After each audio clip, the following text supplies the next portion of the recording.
Hello, friends.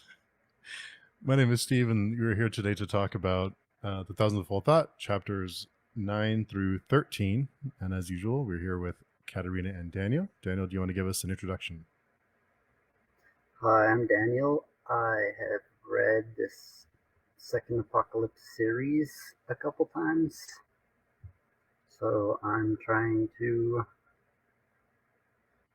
help Steve when he's super clueless and just add thoughts along the way. I'm super clueless all the time, so you have your work cut out for you. No. And Katerina? Hi, I'm Katerina. This is my second time reading the Prince of Nothing trilogy, second time reading the Thousandfold Thought. So I'm more clueless than Daniel, hopefully less clueless than Steve, and trying to fill in the gaps as well with the help of these two. Nice. Between the three of us, we'll figure this out, right? So this is my first time reading the Thousandfold Thought, and in chapter, the first few chapters of this book, it kind of felt like we weren't having answers to questions we've had throughout the whole series, and then all of a sudden, in these last few chapters, there's a couple of moments that it's just a ton of information on like 2 pages. So we go for a little bit, kind of. I don't want to say meandering because it's still interesting. It's not boring, but don't feel like we're getting a lot of answers. And then all of a sudden, we get a like this a truck full of information backs up and just dumps it on you in like 2 pages. So lots of stuff, lots to break down. And there's some stuff that I was a little bit confused about, as usual. I think we've established that. So, Danielle, what did you think about these ones? About chapter 9? There was a lot of information in this chapter, and a lot of backstory too, kind of. When we get them talking about like the keepers of the inverse fire, a little bit more about the Ark and the Inkarai. We see a little bit of motives of more people now. We see another example of how terrible war is and what happens if you resist the god who's winning, I guess.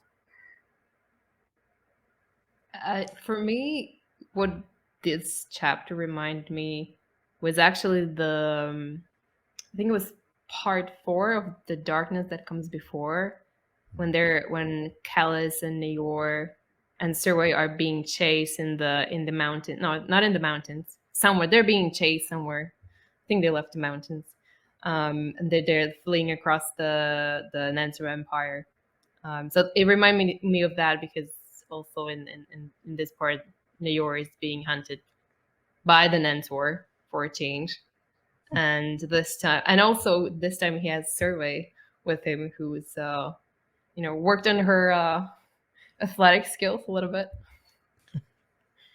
And and in a way he has Kellis with him. Kellis' dad. That's true. One of the skin spies does shapeshift into Muangas or into Callus. We don't really know for at least a little bit, I think. And I think it references someone seeing them and it still being kind of like a Nansur Lord looking guy with them that came after they killed a bunch of people. Yeah, there's the what's the name of the general? The Sampus encounter. Yeah, Sampus. One of the skin spies impersonates Sampus and manages to free Neor and help him escape from the camp. And no one seems to think it's weird that a general alone is escorting a Skovendi captive through the camp for some reason. Yeah, that kind of struck me a little bit too, because the way that he's described is kind of hard to miss. Kind of stands out. But they did. I Yeah. think he does tell him he has to leave before the sun comes up, and it's in darkness. So I guess, but Yeah. I think the explanation they give is that Confus is so like unpredictable that no one's really surprised at any of his decisions, which seems to be turning against him. there's Yeah, some that's comfort in kind of what I got. predictability. And we do get a little bit more about the skin spice too. I don't think it was this chapter, but I think it was later in one of the chapters, but that they're basically shells without souls. And then it does reference the architect or an architect of that they were able to produce skin spice with souls, but they haven't been able to reproduce them. So they're like soulless shells. Oh, I missed that part. Where did It they talk said about? they Let me. eventually get one, right? Yeah, they do have one alive, and they're Nathanette comes and is like, "Oh, this one can do magic. It must means it has a soul." right, and they weren't Yeah, able to. Yeah. that was very strange. It's like as you said, I also thought that the skin spice were just empty shells that didn't have any souls or personality. Basically, like I don't know, biological machines of sorts. Mhm. Tools of a But race of lovers. yeah, I missed the part where they say they're not able to um, reproduce them, the skin spice with the soul. Let me find it. I have the note here somewhere. I'll find it. It was when Nathanette was talking to uh, the mandate. Not Sarah. And I forgot which mandate it was that was Oh, okay. It's on 265 of my edition, but so it says we learned of this one through our interrogations of the others. Maithanet said, his voice processing a resonance that brushed aside the alarmed prattle. It's an accident, an anomaly that, thankfully, its architects have been unable to recreate. And then later he goes on to say, skin spy with an ability to work sorcery. The Shura of the Thousand Temples said, grimacing with exertion, a skin spy with the soul.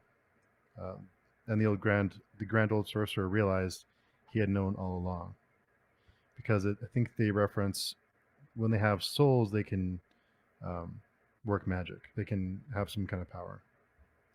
Yeah, it when makes when sense. Kalos is I misread it. explaining the magic to the Camian and kind of trying to forgive his soul from damnation, or giving him a way out by saying that,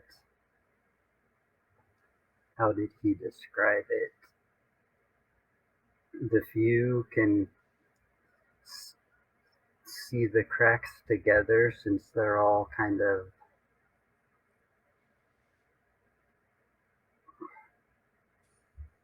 I knew this was going to be hard to explain. Yeah, I figured we'd have a few of these moments this week because it's lots of Yeah, stuff. there were a couple of passages that I had to read multiple times to at least partially grasp what Baker was trying to convey. The all those ruminations about souls and who has a soul and what is a soul. Is there one soul? Are there many souls? Are sorcerers, are the some souls closer to the gods than other? There was a lot of confusing stuff. We It, are all it, God. it kind of goes back to what Akamian, when he taught him like the inutterals, how you got to attach the meaning, right, to the words, because the words themselves really have that layer, and since they can attach meaning to the words, they see it differently, so they can like tell the people who see it differently. That's how they see the mark, I guess. Yeah, It is quite confusing, but basically he's saying that sorcerers aren't like cursed. They're the mirror they see God through is less shattered, kind of. They're a bigger pinprick to the outside. He was referencing like a Camion poking a hole in a cloth, right? And putting water on it. Sorcerers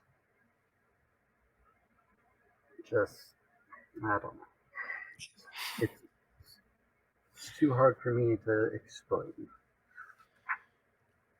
I think references, we are all one soul, we are all God. You are not alone. That's on page 215 when Kellis is talking to Acamian. So yeah, that part was pretty lots of information there. Yeah, my question would be, since Kellis is the one saying that, is it actually true, or is that just something he made up to make Akamian feel better? Because in the moment he's talking to him, like a few moments before Kellis starts talking to him, Akamian's thinking about how alone he is and how he has no one and how he's damned, and then Kellis comes like, "Oh, you're one soul with a god. All the people who've been really mean to you, actually, you were better than them because you're one of the few. You're not damned. You're like almost a saint or something close to that." What am I supposed to believe? That's what makes it hard with these sections, because I never know what's real and what Kellis is saying to manipulate and what's really fact in this world. Same. And how can he know? I mean, I don't think the Dunain have any well, I don't think they believe in God. Or do they? Or if anything, they're trying to insulate themselves from any external influence. I feel so much better that you guys aren't just like know exactly what all that meant, because I read it I don't know how many times, and I was like, I hope they know what's going on, because this is confusing.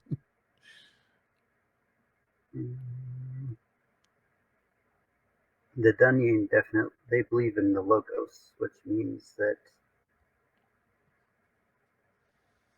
there is no like truth to history or past.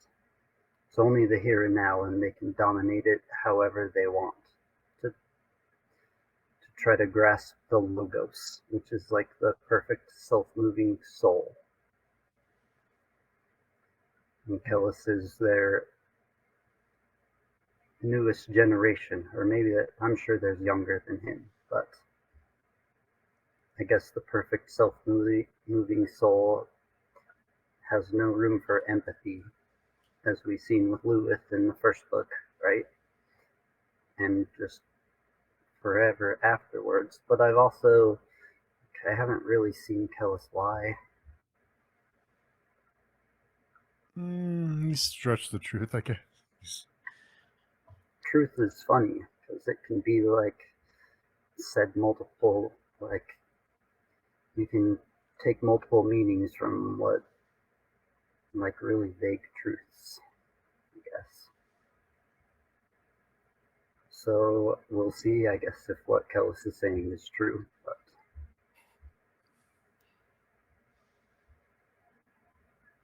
yeah, and I liked how it came, like in the text it says metaphysics. It's almost like preparing you for, okay, get ready because this is about to get heavy.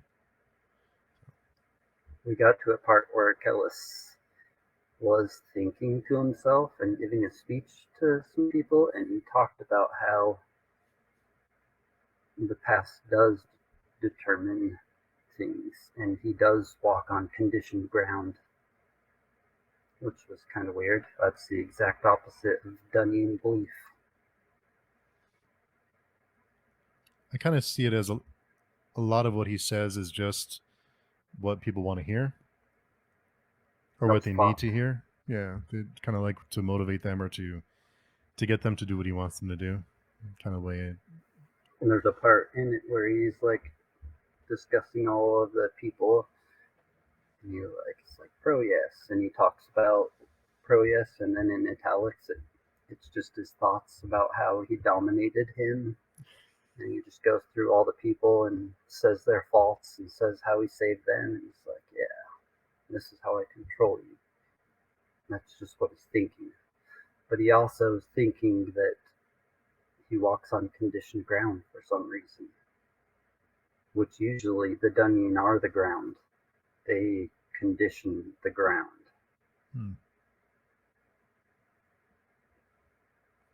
I kind of took it as him realizing that there are larger schemes in play that he hadn't really considered up until that moment. Whose schemes those are, I don't think is necessarily clear at this moment. But I think you might guess.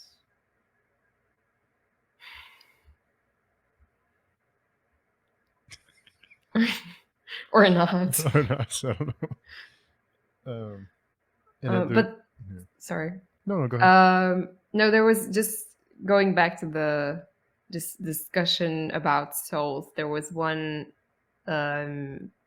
section in chapter 9 when Nayor is thinking about madness and what it actually means in this world to be insane. And I think he gives this explanation that somehow it, like, being insane means, or like that every person is somehow connected to the outside, but people who are broken are not able to contain the outside, so it spills into like our world, and that's how you go insane. And you can either be possessed by the gods, so you become a prophet, or by the demons, so you become Nayor, I guess.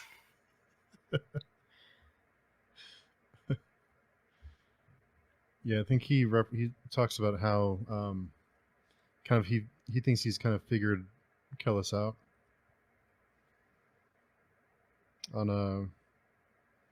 193. It says the Dunyan, nor realized, acted as though there were no holes in the sorcerer's parchment map, no beads to signify souls, no water to mark the outside. He assumed a world where the branching sections of one man could become the roots of another, and this elementary assumption had conquered the act of thousands. He had conquered the holy war. This insight sent Noir reeling, for it suddenly seemed that he rode through two different worlds, one open where the roots of men anchored them to something beyond, and another where the self-named roots were entirely contained. What would it mean to be mad in such a closed world? But such a world could not be, ingrown and infinite, cold and soulless. There had to be more. That's very confusing. So, like, on one hand, you have Kellis who's saying that everyone is part of this one soul. And then you have Nayor saying that the Dunyan don't think of anyone as having a soul. It seems like there are like two contradictory propositions given here. Which one is true? Or can they both be true at the same time? I kind of took it as, well, I don't know if I'm on the right track or not, but seeing that there's, because Nora talks about there being like two worlds or two outlooks. I wondered if that was because one is because of the arc. I forget what the reference was. Well, I'm sure we'll talk more about that later. But I forget what they call it. The arc that is in the ground. It's the Golgotha. arc. The arc Yeah. of the spy The of the golden skies. womb. Yeah. So I wondered if they were if the skin spies are somehow changing his way of thinking or something.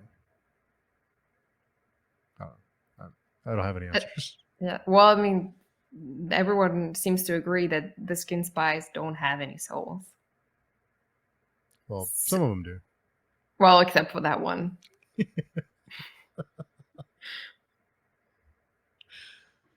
Yeah, it was weird how it describes Nair feeling like there was an extra layer of muscles between his muscles and his bones that he couldn't really feel, but he just could also feel. And I think he said when it thought he was, or something like that. So he feels like he's been taken over sort of by a demon. Or an angel. Or he is the demon, or he is an angel. He just doesn't feel like he is himself anymore. Yeah. Maybe. But at the same time, I did feel like this was one of the moments where Nayor seemed most self-aware. Like he seemed to be able to reflect on his past with the Dunye and how, like, meeting Moangus and realizing that all these like rules that have bound him are true are arbitrary, and how he like tortured himself because of this realization, and he even seems to show some regret for how he treated Turway, which I thought was very surprising. That's not a very mannish thing to do. It's not very manly. It's very weepery. No. One of those skin spies even told him 2 centuries ago, I was Sylvendi, I know your ways. Which means at least one of the skin spies was around for hundreds of years. And Nair liked that they all fought like Sylvendi on horseback.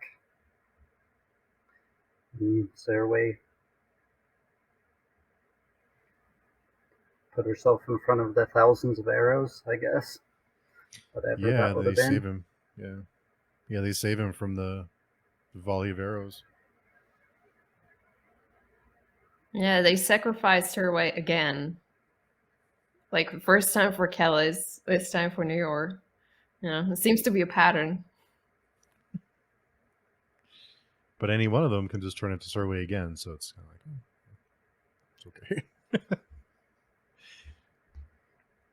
Yeah, Sompus finally gets made Exalt General, and then he makes him go out and try to catch Nair, and it just all went bad for him. He was a short-lived Exalt General. Maybe Sompus will still be around.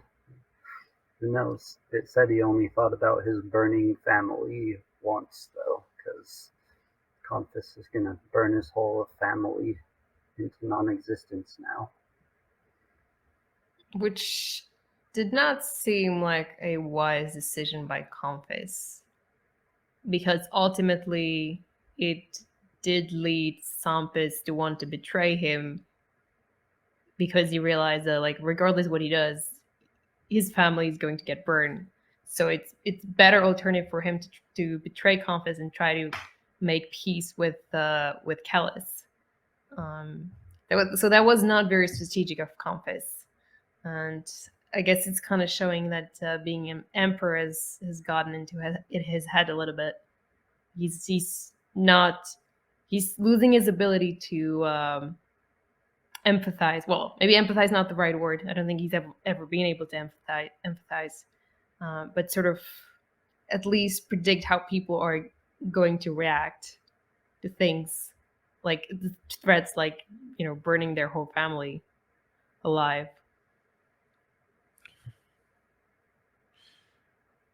People usually frown upon that kind of thing, but so I guess since we're on the topic of what happened to Somphis and that Surway, the skin spy Surway, from the way I understand it, is she saw him fight and she wanted to couple with him, I guess. So when the Esmenet skin spy comes in and tries to seduce Callus, they have a discussion about kind of what the skin spies are, or what their motives are, and what did you guys think of that? Because I kind of saw it as they're about pleasure and desire, and that's how they manipulate. That's how they that's their powers, that they can do that. I guess there's a lot of information there.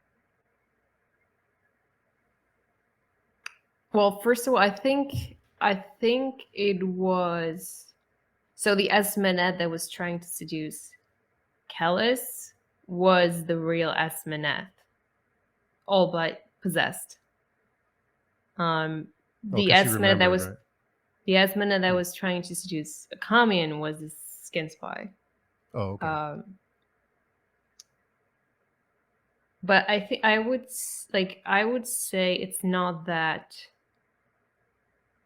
I don't think it's necessarily where they get their power from. It's how the Incore are able to control them,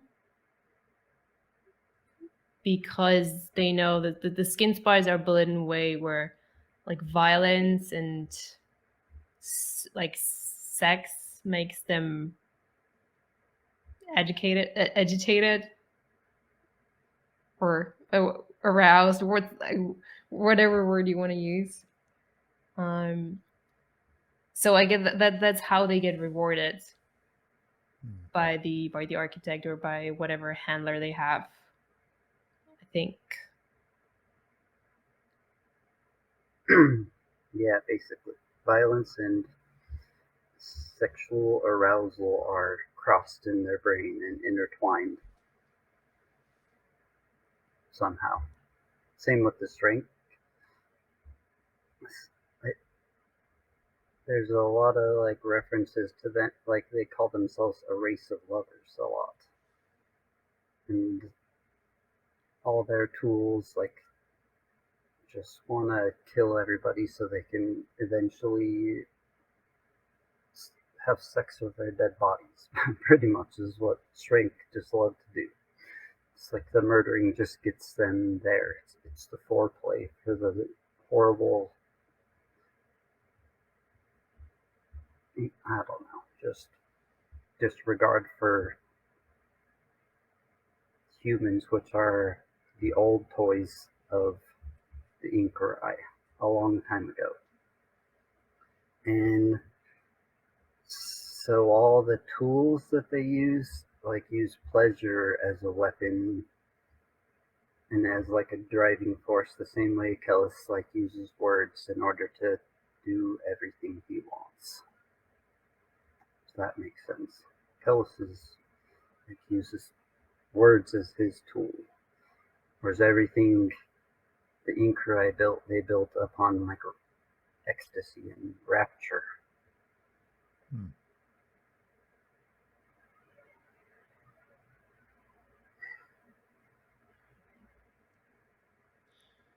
I was kind of that whole section kind of reminded me of a movie where the bad guy has this big monologue about how his big plan, what the big plan was the whole time before he kills the hero, kind of thing.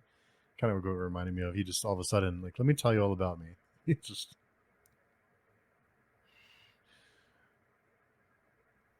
It is quite a bit of exposition. I agree.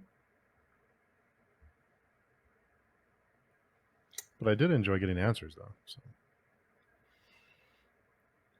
Yeah, I mean, some of those things they kind of were hinted at or even mentioned in the previous chapters or even the previous books. but they were since they're mostly like scattered, like one bit here, one bit there. I don't think you might not necessarily be able to put them one and one together. So I guess yeah, like it's you might call it info dumping, but we did get to learn a little bit more about who the Inquirer are and their modus operandi. No, I enjoyed it. I thought it was. I was happy to finally find out more about them. I just thought it was kind of a So weird way to do it. now you understand what the Inquirer are.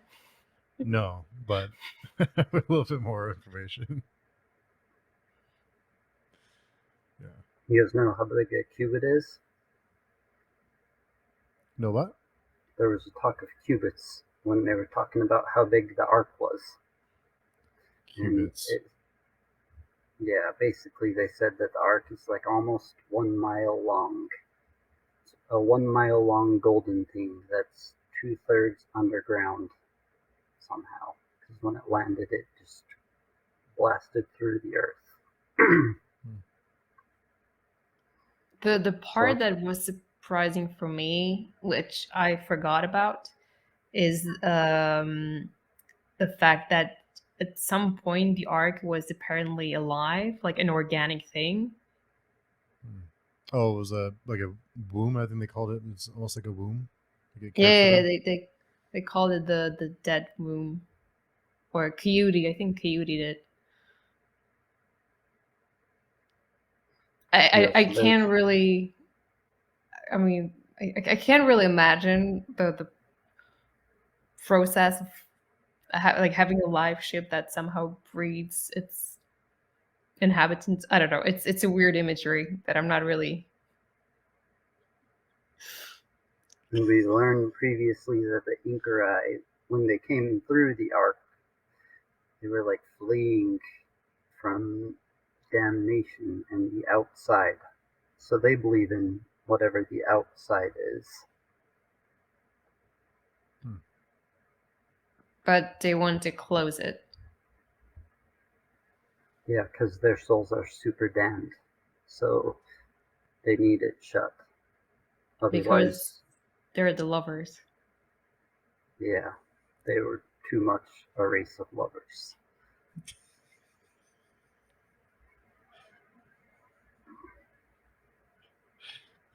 But what did it say? It said the Incarai like might have even been like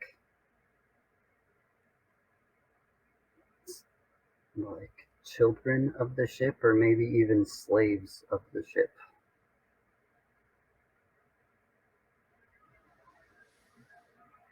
So it's real vague, but there's a lot of talk of this golden ark, and for some reason Seswatha had to fool the old king into going in there.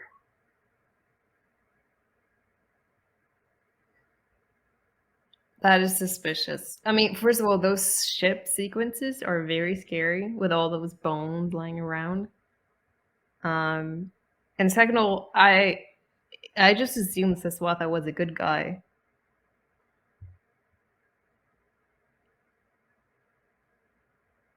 True. But let's assume he has good motivation for why he's lying to now Coyote. We'll see. I don't know. Do we? I'm afraid. Almost afraid. You guys are pretty good about not spoiling things. I shouldn't ask. I was gonna see if we get answers to all this stuff somewhere, sometime. Not when, but can you? Or are there still things up in the air? Don't answer that. I shouldn't ask. I shouldn't ask. Shouldn't ask. So, for those of you who listen or watch, a couple weeks ago I mentioned that I kind of had like a semi spoiler that I listened. What I had heard was about the craft, about the ship or the arc. So anyone who's been listening who was curious what that was, we talked about it after we stopped recording, but that's what that item was, which wasn't much of a spoiler. But You know it's there, and it's really deep and underground and horrible and shiny golden. It's sci-fi, but described through like a complete fantasy lens, if that makes sense. That's why it seems weird when you read it, because it's like some people in a fantasy world coming across something real crazy when they don't even have like cars or any like ability to fathom that kind of stuff. I mean, I do remember the first time I read these books. Like, it took me a while to realize that they were aliens. It's just, it didn't click for a while. And I was like, whoa. I guess this is a sci-fi. I think Well, it's not usually what we expect, you know.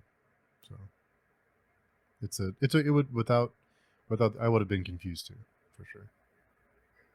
yeah. And also the fact that, I mean, you would just assume that if there's a race or civilization that has the technology to build a spacecraft and travel across the universe, and somehow they end up, like, even if they end up crashing in this planet that doesn't seem very technologically like, there's not really much technology in this world, on this planet. Like, you would think they will just take over and completely, like, immediately, but that's not what happened. Like, they've been at war with the inhabitants of Erwa for thousands of years, and they're still not succeeded. Like, in fact, it seems they're losing. So I just found that peculiar. I remember you bringing up in one of the previous discussions how they said this wasn't the first planet they had crashed on. Remember that? Or the first planet they had came to. I don't know if it said crashed on. I mean, I assume you can only crash once. But I think they've been fleeing the outside, whatever that is, for a while. Maybe it's just a new beast that nobody knows what it is. But they had fled to other planets before. So maybe they've just been fleeing for so long they were just weak when they got here, and a bunch of people who had just learned how to hammer together iron into a sharp edge beat them up. Who knows? Or was that the cause of the first apocalypse? The ship? No, the ship came a long time before the apocalypse. Before the first one. Oh yeah, because there's Well, they have to have something to do with it, I would assume. Yeah, I mean, we're sort of. You can sort. I think it was already mentioned. So I don't think this is a spoiler. The first apocalypse was brought about by human sorcerers rediscovering the ship. Some kind of sorcerer's magic on the ship, or a powerful creature on the ship. Some way to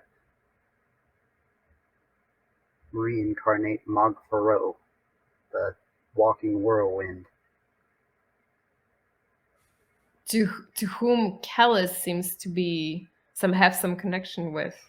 Like, he talks to him. He says that he talks to the no god in his dreams, I think, if I remember correctly. Well, he says that to Orang, to the architect,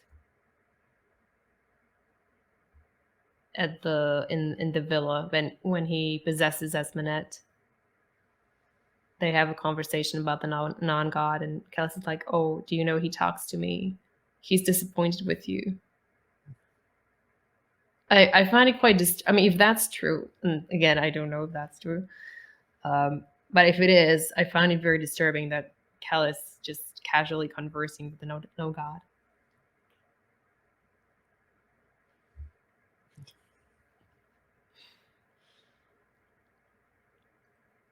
It's true. His thoughts were pretty strange during that speech, I thought. And then he says, what, you must dwell in front of the door of your father. And he's talking about how they have to go to Shimei, and he's their reward if they can dwell in front of the door of their father. But at the same time, he's got to go to the last tree of Erdia, I think it was called. You, think. Sorry. I think he says, every brother is a son, and every son must visit my father's house. Yeah, and he says, soon I will darken your door. Yeah. That's ominous. That's real ominous to say about your dad. Soon I'll brighten your day, Dad. Soon I'll darken your door. Coming Well, I from- mean, the official version still goes that he's there to assassinate him. Yep, but then there's lots of people who think he's the heir, not the assassin. His dad's old and about to die, so someone needs to take over. Maybe. Yeah, I mean, at least the console has finally realized that Kellis is a threat and should not be taken lightly. Even though they still seem more preoccupied with getting rid of Moangus. They just want to understand the Dunyan. They kind of know it's a threat now, but it's this strange new puzzle piece on the Benjuka board, and they just don't. They need to figure out how it works, because they've been playing the game for thousands of years now. And now all their skin spies are all outed. They're seeming to be losing all their grips. So some piece got introduced to the board that changed all the rules.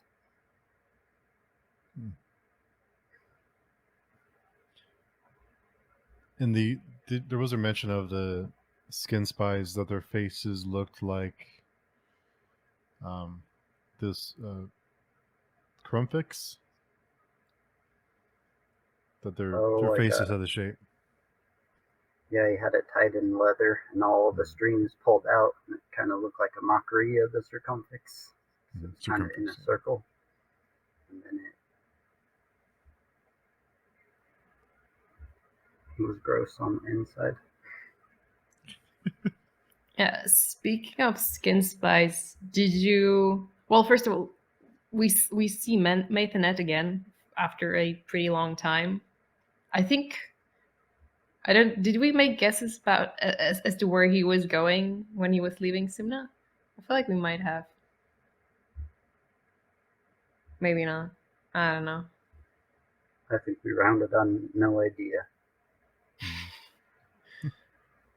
But well, then it's quite surprising that the Holy Schreier, of all the places he could go, he would end up in the Mandate's capital.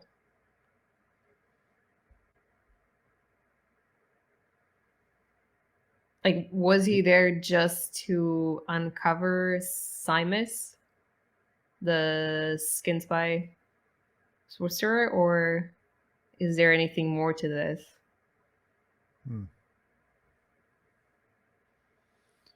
Yep. I have no idea. It's strange that he would be there. And also, like, did anyone guess that Simus was a skin spy?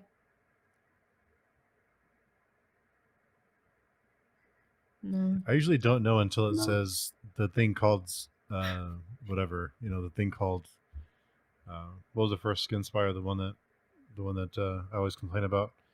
I forgot his name. Zarsulus. Oh, right. Yeah. I mean, there is like, well, I mean, I'm only bringing it up because there is, if you reread the books, there is this one, I think it's in Darkness, probably. Maybe the Warrior Prophet. I don't remember. But there's like one passage where Nutsera, the main like Mandate sorcerer, where he's complaining that he's like, because he's old, that like he can't see very well and has to have other people read his books for him, and he's jealous of Simus because Simus for some reason seems to have perfect eyesight and doesn't need anyone to read his books to him. So it's, I mean, you couldn't really like figure out from that he's a skin spy, but it's just like a tiny detail that you'll uncover when you know that he is bad. Jeez. How did he keep track of all this stuff?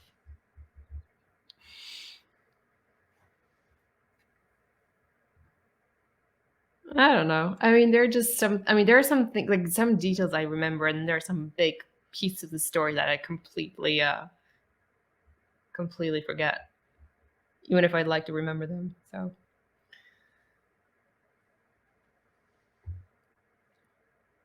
there was a after Kellis and Esmenet are visited by the skin spy, and Esmenet's trying to convince Kellis that she really does love him. There's a passage here on 254 in my version, but if what men call truth were ever hostage of their desires, how could they fail to make slaves of their women, to hide them like a hoarded guild, to feast on them like melons, to discard them like rinds?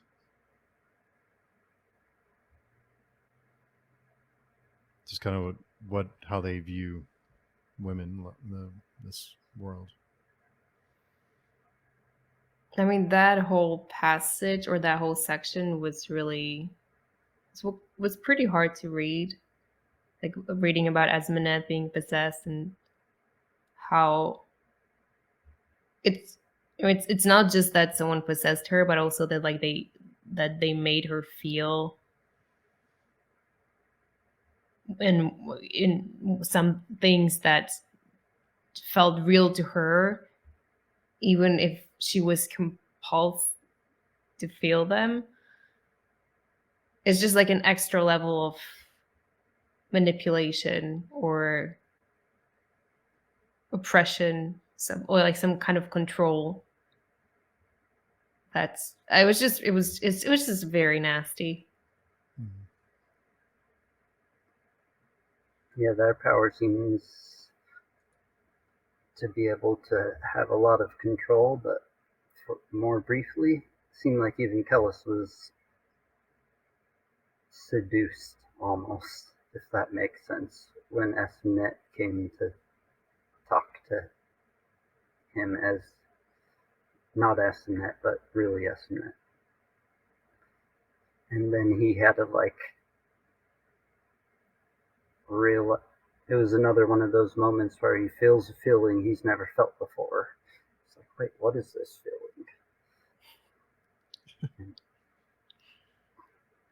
And then he jumped away and shut it all down and tried to remember that he needed to control the consult. That conversation was a really important conversation to win, because maybe there's other battles that are being fought right now. And that was a distraction too, right? Because during that, when Kellis is talking with the skin spy, doesn't he realize that he's distracting him so they can kill the Camion, and he saves the Camion? Yeah. There's some parts there's been a couple of instances. I'm not sure if it's been like this before, but especially in these last few chapters. Before, there's been a couple of combat times that someone's fighting, and it's hard to tell who is fighting who, because they just say like he stabbed him in the face, or so because when the skin spy when skin spy is in a Kamion's room on his bed, and he thinks that it's Esmenet, but Kellis comes in and kills it. I wasn't sure who was the person stabbing the skin spy. I assumed it wasn't the Camion, but it's hard to tell who's stabbing who It or was who's doing some what. general that died, I think. Some general stabbed him, and then the skin spy still killed the guy before he died. Oh, I was way off. That was the one thing that Kellis didn't expect to happen. That was an unexpected occurrence. He knew everything else that was going to happen, he said. But he still put the general in a commune's room, so he knew that they were coming for a commune. I think that's what I understood. Was like why otherwise why would the general why would he be there instead of a commune? Yeah, and he also, for some reason, I guess, thinks like the Mandate are going to be sailing up the coast towards him for some reason, right? You guys see that? Read that? Kellis thinks that some Mandate ships were going to be sailing for Shimei, and he really needs to conquer Shimei before the Mandate ships get there for some reason.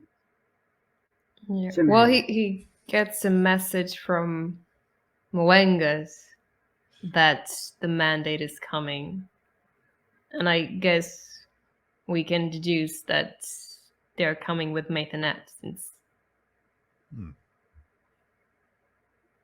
the last time we saw the Mandate, Maithanet was there as well. And something snapped within Kamian in these chapters. Now he's like the only one that's not enamored with Kellis that's around still. And Kellis is taking note. Why is he staring at me? Still staring at me. Does Kellis annoy either one of you sometimes that he's, I don't know, he's like, I don't know, like he, I want to see him fail, or I want to see him. I want to see him punched in the face. Yeah. I don't know. I mean, I like the characters. Sometimes I think he's too powerful. He's like a Superman. It's There's thousands of him in one city somewhere. There's a more powerful him sitting behind an ivory tower somewhere, or no, beneath a tree, somewhere by a tree. Yeah, he needs a kryptonite. I do enjoy reading about Kellis, but at the same time, I get so angry when he's manipulating people, especially the people I care about. And I do also want to see him fail, but he's been pretty successful so far, so we'll see how things turn out. We still don't know what the Thousandfold Thought is either. He alluded to it once more, but... Is that when he talks about he took the shortest path? And then I think he mentions something very vague about it. But... yeah. There's still a little bit more to read. One more week, right? Yeah. Yeah. Has to be done next week. Feels like it's all like building up. Yeah. Unless you want to do another. Well, the audiobook says Shaima, so I'm very confused about the pronunciation. Shaima. Shaima sounds shiny, and it's apparently a porcelain white city, so maybe. Yeah, it makes sense. I don't know. Well, I was gonna say, one last episode for this book, unless you want to do another episode just for the appendices. Yeah, I was looking at that because I was looking and see how much we have left. That's how much we have left for those of you watching, and but half of that is the appendix, because there's only another 100 pages or so in the actual book, and then it goes to the the glossary. So there's a lot in there. We could. I mean, there's only a couple of pages. I don't know. It's a lot. It's a big one. There's some stuff in there that's cool. Good. Maybe you can read them, Steve, and then ask us about the things you're unclear about. I see what you're doing there, Katerina. Why don't you read it and tell us what you have questions about? Very, very smooth. Very smooth. I'm sure I'll have a lot of that. Anyway, what did you think of Zyneema's dying?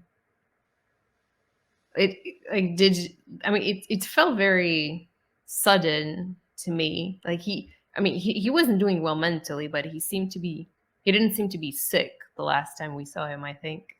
So it did come as a little bit of a surprise that he was now on his deathbed.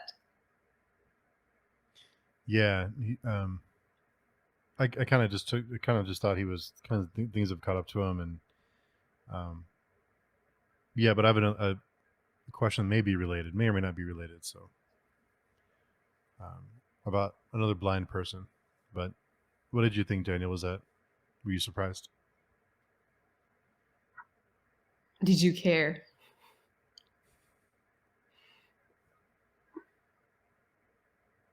It happened suddenly, and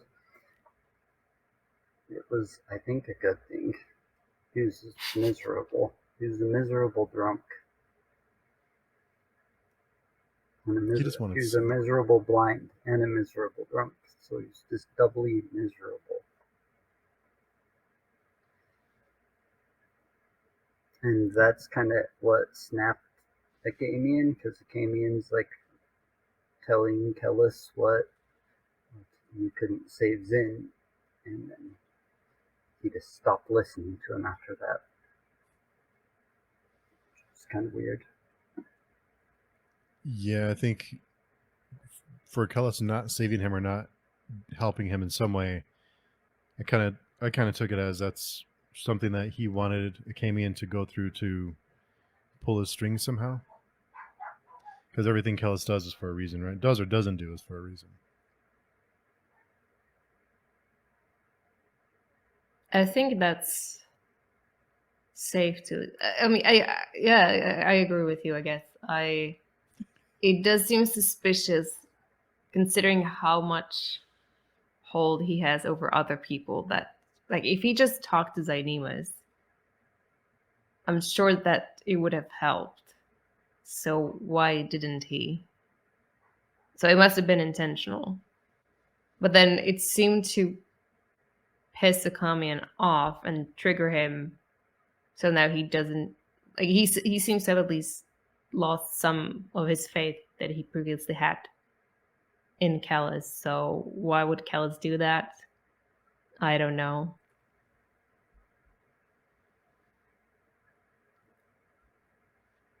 So Daniel's trying to, yeah. Maybe we'll talk about it next week. There was a blind man that whispers something in Kellis's ear that makes Kellis change. He kind of changes his approach a little bit. I wondered, was that blind man? Because he kills him right after, the blind man. So I wonder, was that a skin spy that was manipulating Kellis? In italics, when Kellis is thinking, when he's given the final speech, and he's saying "We are war" to everybody, trying to get them all riled up, he thinks what that guy said, and the guy said, "Your father awaits you.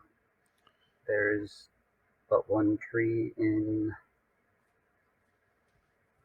what was it called? Yurdia? Somewhere near Shima or Shime. Yurdia, I think. So that's what he whispered. So apparently his father awaits him, and that's why he's thinking that he will darken his door soon. And he also tells him about the mandate coming, right? I think so. I don't remember Let me that see came up or if not. I think that's what freaks Kellis out. That's what he says out loud, not what he whispers. Because he draws Kellis's attention over to like kneel next to him. Don't remember what he says to get him over there exactly. No, he whispered that his father awaits him. Yeah, maybe. I don't know. I'm not sure. I think he mentioned the mandate, but I might be wrong. But anyway, I think since he's somehow connected to Wangus and he's also blind, I guess it's safe to assume that he is a Kasharam. I would guess probably not, but I don't know. He's definitely associated with them, but I assume that in order to like, they said they were like killing all blind people, so in order to make it that far, he couldn't have had the mark. Otherwise, someone would have seen him. Who knows who?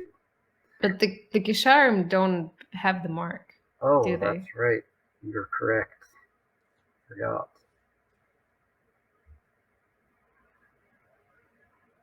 Yeah, I was trying to find it, but I couldn't. I just found a couple of quotes on italics, but I couldn't find it.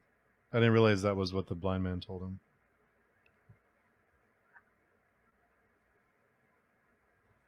There's a part where Kellis, when he's explaining the way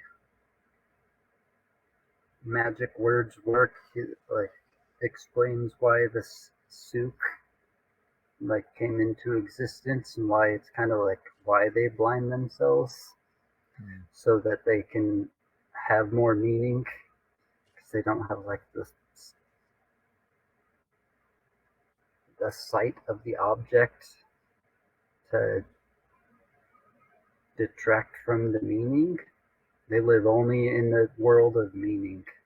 They're just an eyeless group of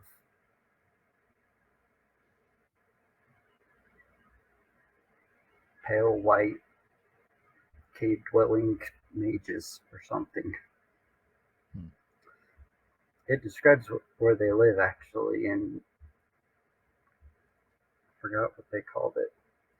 Basically like a cancerous mark in Shima that they need to go and destroy. That's the part that they need to destroy the most. One part they're gonna go in and try to save first, the old part. Who knows how it's all gonna work. Well, the Scarlet Spires seem to be freaking out. That's for sure.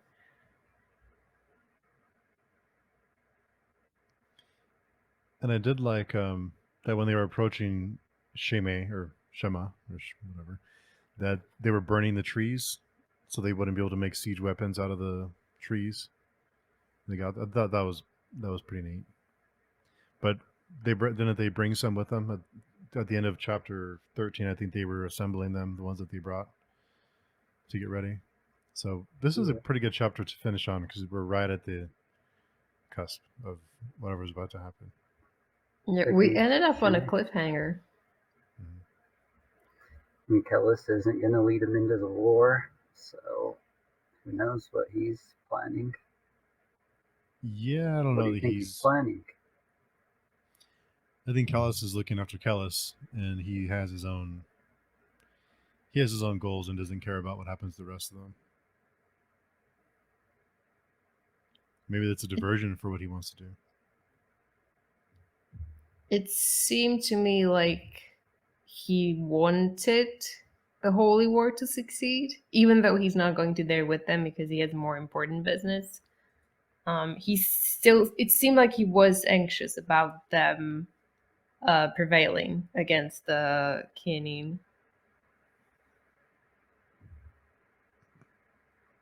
But he certainly has other plans than just conquering Shima. Yeah, that's his cool new weapon, and he wants to keep it.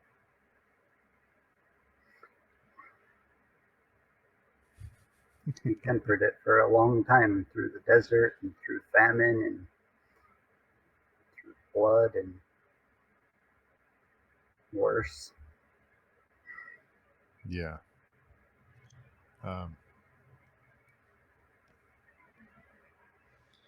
Well, I didn't even think they'd make it. So I have no idea what's going to happen. They're not there yet. Well, they're at the gates, right? I mean, they're pretty close. Yeah, they're not inside, but What did it say? They lost their longest spear. They had like the outriders that were kind of going and seizing all the places first, and then they got trapped and all killed. Said like 20 of them survived, I think, in the end. Well, those are related to Saban, so good riddance.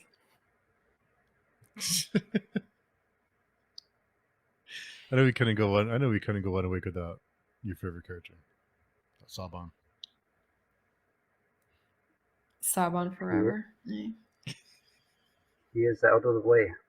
Phyllis has got most of his nuisances out of as far out of the way as you can. Seems like things have worked out pretty well for him. Kind of like this is where he planned it. He planned that it would be, and here we are.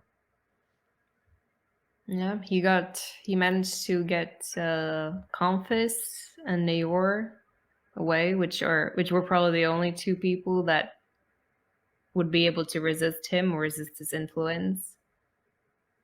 Everyone seems to be believe that he's the prophet. They're willing to die for him.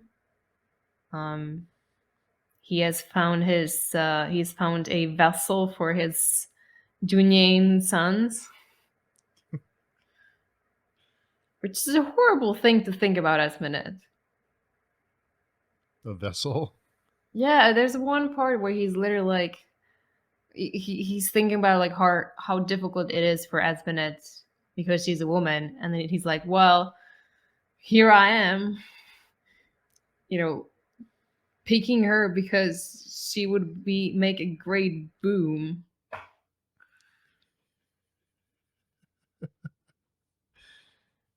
Yeah, he sees people as people, though. Callus, he's means to end tools, right? Means to an end. Even Cronthus has some reflection on being violated in this chapter. He's thinking about seed across his back and how bad he wants to kill Nair now. And then Nair escapes. Yeah, but at the same time, I appreciate how he's able to interpret what happened in a way that makes him seem uncomfortable. Like I think he says something along the lines of, "Well, I am one of the gods, so is this how the gods test me?" He actually says Nair's a god in the end too. He's like, "You're a god too. I see it now." Kindred souls, yeah. So I was just sleeping with another god, I guess. It's less of a violation. It's tolerable. He still was going to kill him, though, I think. I hope so. Oh, he escaped. Nair's gone now. Wind. I don't know. I hope. But Confus was mad. Well, he's ruining his plans because he's the only one who knows that the Nansor haven't left, or have left Jokta and are marching on Chima. Yep, we found out that secret has lasted through Essenet's talks with the council. I forgot, is it Wath Jurl, the guy that's there, that's being influenced right now to report back to Kellis and Forget his name. Is he what is he what do you mean he's spying on Esmanette? Or no, the what? guy that Kellis left with Nair to be like so he could talk to him in his dreams is telling it he's being like pulled by the cancer of compulsion to tell Kellis that everything's going fine, or to tell Okay, whoever right. the middleman is. So Esmanette still thinks everything's going fine because one of the schoolmen is being compelled to say everything's fine currently. That's supposed to be their like for sure link. And I think Esmanette at one point like got word that Nair is still there, and they're all being tight-lipped about it because he's doing horrible things to Confis. They think maybe just because he's being like a horrible dictator. I mean, it's kind of what he tried to do. He was supposed to kill him. That's supposed to be the word coming back that Confis is somehow dead. True. But it did not work out in the end.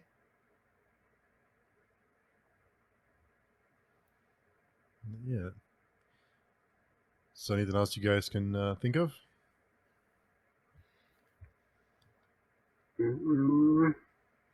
Akamian lived through the assassination attempt, so I guess he's got to keep teaching Kellis, who he used the word hate when he was thinking about him, which was weird. Well, he also uses the word love right next to it, because he just loves him and he hates that he took Esmanette away. So he's going through some stuff, kind of like Nair was going through some stuff. What did Nair say at one point? He said, "He murdered my father with words, consumed my heart with revelation. He set me free." So he's saying like he murdered my father, but he set me free. Even like at the same time, like saying why they're so evil and why he wants to kill them, because they set him free.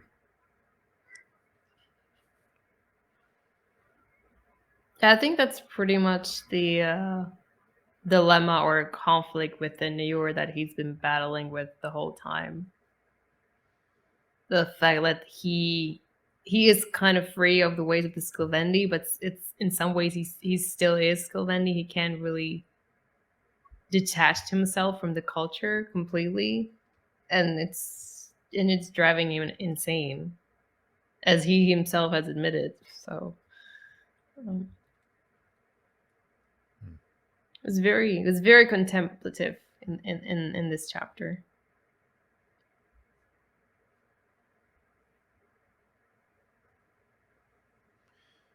The metaphysics stuff, I think I'm gonna have to read a few more times over. That stuff was pretty heavy. Yeah, I mean, this is not my first time reading this book, and I reread those passages a couple of times, and I'm still confused. So, don't be too hard on yourself. Oh no, I'm used to being confused, so okay. Philosophers have been debating like what here really is for thousands of years. Like, here to you is not here to me. How can people be here together? Which is a lot of semantics, and I think Akamian even yells at him. He's like, "That's all semantics." And maybe it is. Maybe it's not.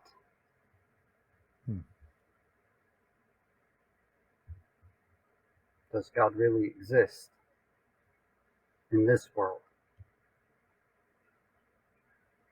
The more I read, the more confused I am about that. I think I mentioned earlier, when I first read these books, I just assumed it was all lies, because everyone seems to believe different things. The gods don't really show up or that seem to be really affecting what's happening on the ground. But like the more you read about it, the more unclear that becomes. And the people of the world definitely seems to believe that gods are real. Mhm. Even the more cynical one, like even a commune believes he is damned. Even people like Xerius or Conphus, they do seem to believe that the gods exist. What about your favorite person? Saban. Saban care? Saban don't care. Saban cares about Saban. Saban believes in the gods when it's convenient for him. That's true. He's And that still in is his true castle. that most of the people in this story do, in some sense, believe in a god. It seems like. Some of them believe in many gods. Some of them believe in a dead god. No god. Some of them believe in the no god. Some of them are non-men. There's a lot going on. I would, if I didn't know that there was another series, I would be a little bit worried about all this being wrapped up in 100 pages. So there's a lot. If there was just this trilogy, then I'm assuming a lot of this will carry over to the other series. I'm curious how you're going to think this is as a wrap-up. I don't know that it'll be Let's much see. of a wrap up. I don't know. It's a lot to. I guess if we didn't have the second series, would you be satisfied with this trilogy? If this is all we had, these three books. That's a next week question when it's over. When All right, there's that's no fair. spoilers to happen. All right. When that answer comes. All right. Yeah, we'll answer next week. But I do have an answer. Okay. I'm definitely excited to read these last few chapters. It's been a while since I've read them. There's a lot of revelation in these chapters that I can't discuss. But we'll talk about way, way, way later. And it's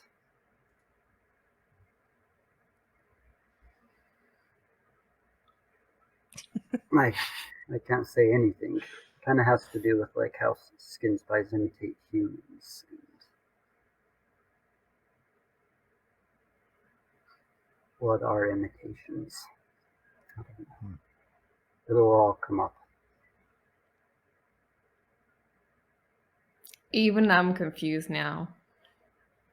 Okay. There's definitely a part where the Inkarai, when they're talking about strength and they're talking about skin spies, they're saying like it was made in their image. That's why they're all like also races of lovers. That's why ecstasy is like murder and ecstasy are like intertwined to them because they're made in the image of the Inkarai, or the, what did you call them at the beginning? What does the Synthes like to be called sometimes? The architect.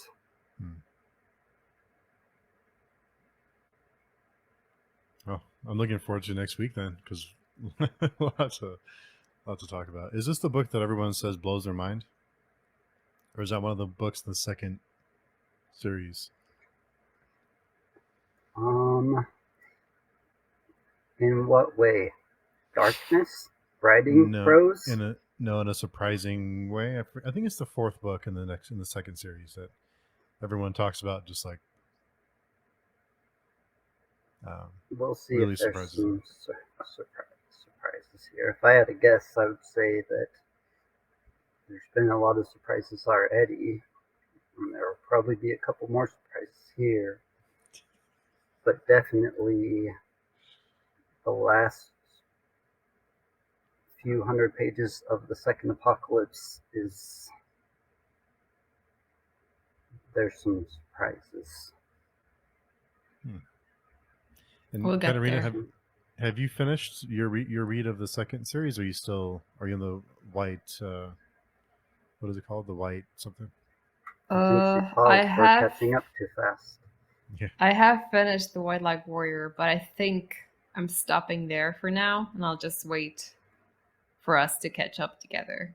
It's too much. I mean, I have barely enough time to keep up with this read along. Cramming another book, another Bakker book in between, is just proved close to impossible. And I find myself not enjoying it as much because I just like there was just a lot of other things I had other things I had to read as well. So I think I'll just read it slowly with you guys, and at least Daniel will get some pleasure of me guessing at things that are going to turn out to be completely untrue. Well, that'll be fun. I'd say the first book of the second series is a really big surprise as far as like writing style. It has a different feel. Bakker like changes tone a little bit in it. I feel like in general, I mean, I've read 2 of the 4 books, but I did feel like the tone changes, or just the way the story is told changes from the first trilogy. It's still dark.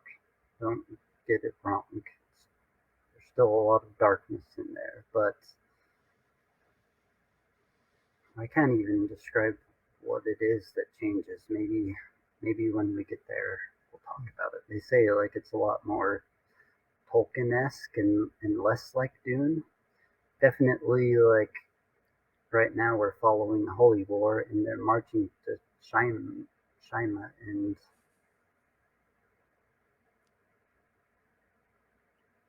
they'll either get there or they won't. There are definitely more trees in the second series, and fewer deserts than in this one, which is not actually something that I'm too happy about. Any kind of homages to classic fantasy, sort of. Is there a Tom Bombadil singing in the second series? In the most grim, dark way, I would say yes. In the most grim, dark way. I'll even tell you who it is when we get there. Okay. Sort of, maybe. I could see that connection. There are definitely some references to the Lord of the Rings that are very obvious. Even if I read Lord of the Rings when I was 9, and I haven't reread it since, and I still picked up on those. I mean, you don't even need to read the books. Just if you've seen the movies, I think it becomes quite clear very early on. They're very different too, though. Yeah, I mean, it's still there's Bakker. no hope later in these books. There was hope in Lord of the Rings. It's a book full of hope. So imagine just a hopeless Lord of the Rings. Yeah, I definitely enjoyed the Judging Eye more than I enjoyed the Fellowship, but I did read the Fellowship about 15 years ago, maybe more. So that might not be a fair comparison. Been a little while. Cool. So looking forward to next week. Just about 100 chapters left, and then I'll bring some questions for both of you for the appendix. Okay. I'm looking forward to them. Yeah, it'll be good. Yeah. I'll try to be more prepared. I was much less prepared than I wanted to be this week. What's with you two and being unprepared this week? What's going on? I mean, I'm walking chaos. What it is. No, it's okay. I have no good excuse either. I'll let you slide this time, I guess. It just ended up being a lot denser than I thought. There was a lot. When you talk about metaphysics, it just gets deep. I'd assume if we wanted, we could go back and go over that chapter of fear and souls. And we could probably talk for an hour just about that in the Bible and the Quran and the yin and the yang, reincarnation. I might need to do some reading before we do that, like some additional reading. That would be a fun conversation to have. Or you would call Moses Jesus on accident. Yeah. Or a mule or horse. Yeah. But I at least people are listening, so yeah, someone's out there. Yes, that's okay. But everyone's been pretty good about it. But they have. It's been fun hearing people's thoughts. Yeah. Frank's comments were cool. Yeah, we have a few commenters every week, and with the podcast, it's a little bit different because there's no comment section, so it's sometimes it feels like you're yelling into the void. But Reddit's been really the Bakker Reddit's been really good, been really supportive, and we have some people who watch on YouTube every week too, so that's nice. We have a little group, and there are a couple of people reading with us that have told me, so it's pretty neat. Yeah, I mean, kudos to everyone who's stuck with us so far. It's that's remarkable that you're willing to bear me rambling about these things. I do appreciate that. I think it's fun to have someone to bounce ideas off of and kind of discuss with, so it's pretty neat. I'm sure most of them want to scream at us sometimes and correct us or add a joke, no doubt. But they can't. Yeah. Oh, they can check the forums and let us know if they want to join us. But cool. So Daniel, if someone doesn't want to get in touch with you, where's the best place to do that? In the YouTube comments of these videos, I guess, or on the Page Chewing forums, which now has a chat and snow everywhere. Yeah, it's snowing. Yeah. And Katerina, where's the best place to find you? You can also find me on the Page Chewing forum, and I'm also on Instagram at The Errand. I will most certainly reply to your messages within the span of a few months. Because I'm so good, so up to speed to everything. It's a lot to keep track of. So, and we have but I do appreciate everyone listening and commenting, or even not commenting.